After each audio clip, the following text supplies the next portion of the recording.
പ്രതിപക്ഷ നേതാവ് പിണറായി വിജയന്റെ മകൾ വീണ ടിയുടെ വീട്ടിലെ റെയ്ഡിനിടെ ED ഉദ്യോഗസ്ഥരെ ആക്രമിച്ച കേസ് പ്രത്യേക സംഘം അന്വേഷിക്കും.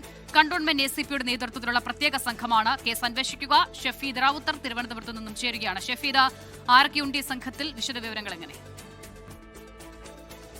ഹൈക്കോടതിയിലടക്കം പരാമർശിക്കപ്പെട്ട ED ഉദ്യോഗസ്ഥരെ തിരുവനന്തപുരത്ത് ആക്രമിച്ച കേസിലാണ് നിലവിൽ ഇപ്പോൾ ഈ അന്വേഷണം പ്രത്യേക സംഘത്തിന് കൈമാറിയിരിക്കുന്നത്. കേസിന്റെ ഗ്രാവിറ്റി, അതേപോലെ തന്നെ പണിഷ് ചെയ്യേണ്ട ചാർജുകൾ, ഒപ്പം കുറ്റപത്രം തയ്യാറാക്കേണ്ടതിന്റെ ആവശ്യകത, ഇത് 3 കാര്യങ്ങൾ ചൂണ്ടിക്കാണിച്ചുകൊണ്ടാണ് ഇക്കാര്യത്തിൽ പ്രത്യേക സംഘത്തെ രൂപീകരിക്കുന്നു എന്നുള്ള പേരിൽ ഇപ്പോൾ ഉത്തരവ് തിരുവനന്തപുരം സിറ്റി പോലീസ് കമ്മീഷണർ ഇറക്കിയിരിക്കുന്നത്. ഈ സംഘത്തിൽ 30 പേരുണ്ട്. അതിൽ 4 SHOമാരും ഉണ്ട് എന്നുള്ളതാണ് ഏറ്റവും പ്രധാനപ്പെട്ട കാര്യം. അതിൽ തന്നെ ഈ മ്യൂസിയം SHO, അദ്ദേഹം ഇടത് സംഘടനാ ഭാരവാഹിയായിരുന്നു. അതുകൊണ്ട് തന്നെ അദ്ദേഹത്തെ അന്വേഷണ ഉദ്യോഗസ്ഥനാക്കി തന്നെയാണ് നിലവിൽ ഇപ്പോൾ ഈ അന്വേഷണ സംഘം രൂപീകരിച്ചിരിക്കുന്ന. അന്വേഷണത്തിന്റെ മേൽനോട്ടവും ഉത്തരവാദിത്വവും അത് കന്റോൺമെന്റ് ACPക്ക് ആയിരിക്കും. നേരത്തെ ഈ കേസുമായി ബന്ധപ്പെട്ട 26 CPM, DYFI, SFI പ്രവർത്തകരാണ് അറസ്റ്റിലായിട്ടുള്ളത്. കുറ്റപത്രം തയ്യാറാക്കി പ്രതികളുടെ ജാമ്യം തടയുക എന്നുള്ളതാണ് നിലവിൽ ലക്ഷ്യം വെക്കുന്ന കാര്യം. പ്രത്യേകിച്ച് കേന്ദ്ര ആഭ്യന്തര ഇന്റലിജൻസ് അടക്കം വിവരം തേടിയ ഒരു സംഭവമാണ്. ആ സംഭവത്തിൽ വളരെ ഗുരുതരമായിട്ടുള്ള നിരീക്ഷണം Thiruvananthapuram judicial first class magistrate കോടതി ഈ പ്രതികളുടെ ജാമ്യാപേക്ഷ തള്ളിക്കൊണ്ട് നടത്തിയിരുന്നു. പ്രത്യേകിച്ച് രാജ്യത്തിനെതിരായ കുറ്റം എന്നൊക്കെയുള്ള പരാമർശങ്ങളാണ്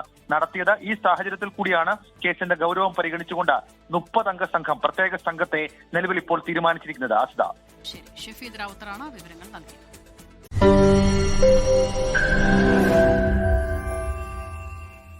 ലോകത്തെവിടെയായാലും ഏത് സമയത്തും 24 വാർത്തകളും ഓഗ്മെന്റഡ് റിയാലിറ്റി പാക്കേജുകളും എക്സ്പ്ലെയിനറുകളും വിശദമായി കാണാൻ ഞങ്ങളുടെ YouTube ചാനൽ നിങ്ങൾക്ക് സബ്സ്ക്രൈബ് ചെയ്യാം.